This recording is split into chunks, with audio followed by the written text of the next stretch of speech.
You can set goals, build vision boards, download planners, but if God isn't in your strategy, you're chasing results that won't last. You're not stuck because of a lack of motivation. You're stuck because your plans are disconnected from God's priorities. I work with high-level Christians, and the number one reason they stall isn't laziness, it's confusion. They want to honor God and make progress, but no one shows them how to create a faith-centered roadmap that actually leads to purpose-driven results. And that's what I'm giving you today. Years ago, I had a full planner, endless goals, and zero peace. I was achieving, but I was not aligned. I'd pray over my business, but never really plan with God. I was inviting Him to bless my blueprint instead of letting Him build it. And it cost me time, clarity, and energy. I learned progress without purpose is just busyness. So now you're asking yourself, well, how do I build a plan? What do I do? What's my next step? Well, here it is. Make sure you watch to the end because there is going to be a bonus for you. I call this the God Plan Framework. And let's start with G. Get clear on your calling. Jeremiah 29:11 says, "For I know the thoughts that I think toward you, says the Lord, thoughts of peace and not of evil, to give you a future and a hope." It's not about your works. It's not about your hustle. It's about divine direction. Because if all you want to do is what you want to do, you're going to find yourself very unfulfilled, living without purpose. So you want to ask yourself, what burden has God placed on my heart? What frustrates me and fuels me?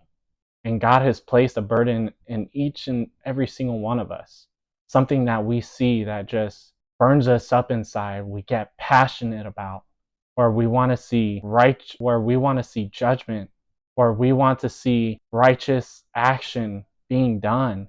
For me, that's bringing Christians back to Christ, but doing it through discipline. Discipline, not just in what you do, but discipline in putting yourself in that fire of Holy Spirit.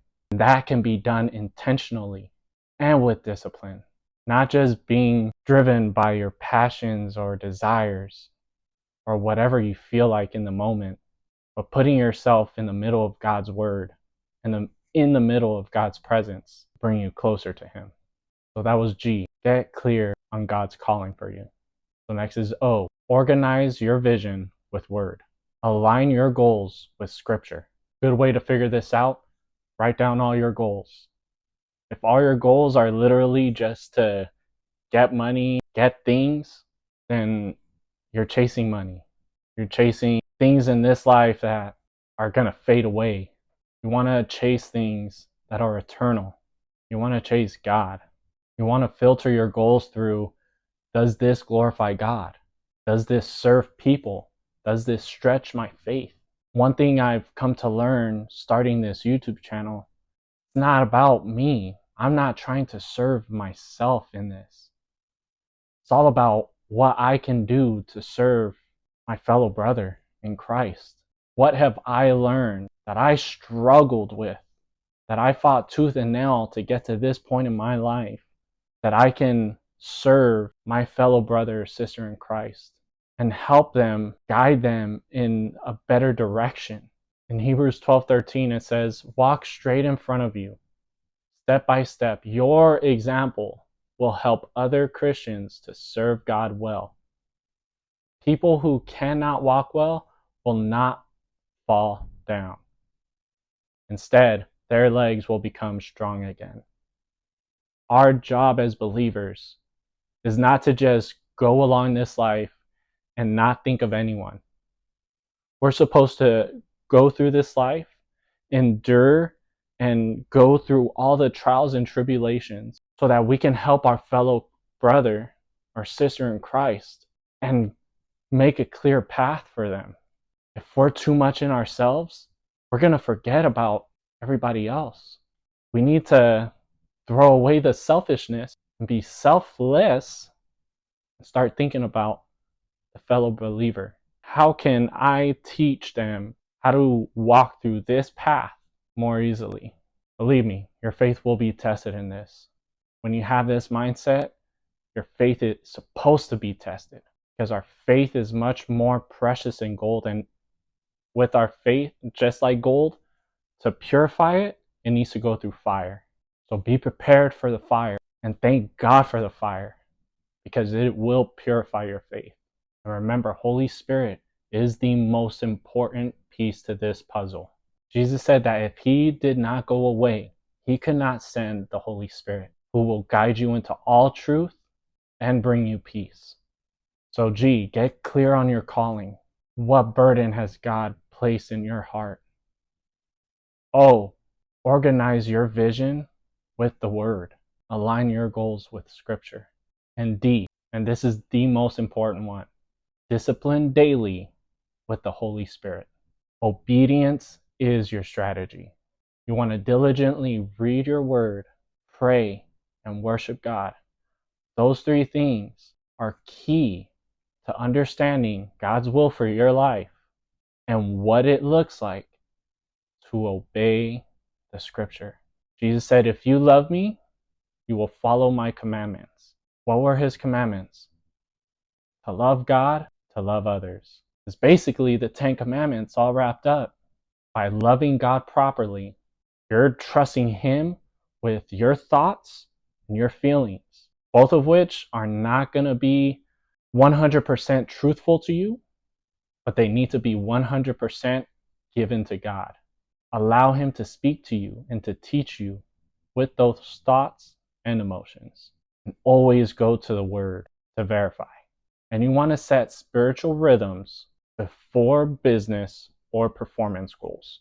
Whatever it is that you're pursuing, work, family, business, always put God first. Read your Word, pray, worship, and fast. When you do those things, God is faithful to the obedient. So G, get clear on your calling. Know exactly what the burden is that God has given you.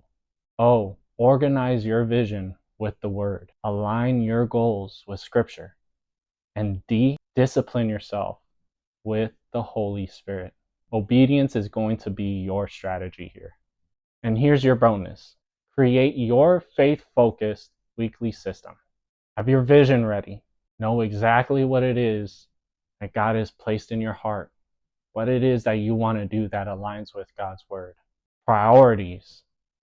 Make sure you set your priorities straight. God first, then whatever else it is that you have to do in that day.